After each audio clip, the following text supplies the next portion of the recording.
So would you maybe just like to talk to this about how AI is going to contribute to risk management in compliance settings going forward? Yeah, I think you have very wonderfully summarized the issue with we have with the current AML regime.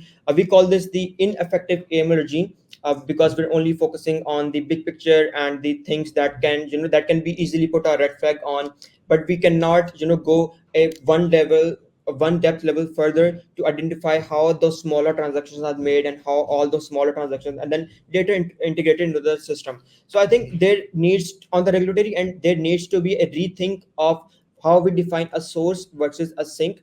A source could be many different kind of like 1,000 or 10,000 small transactions that fall below the radar, but eventually they do constitute towards the money laundering. And sink is that's something where AI and all such technologies can help to identify that okay, even if there's like 10,000 different sources and all of them fall below the radar, the sink, the ending like the beneficial ownership point of all of those transactions is their single entity, and then that needs to be screened against all of the AML compliance protocols to be to have like a slight bit of chance to have a effective AML regime. Just as you mentioned about the trade-off, like for instance, I know that for one of our clients who were based in the UAE, they had a problem that their sales team were saying that we are sending you so many customers and you're not onboarding all of them. And on the other hand, there was a compliance team who were saying that, oh, our screening process takes at least 3 days to properly screen a customer and then we can onboard them.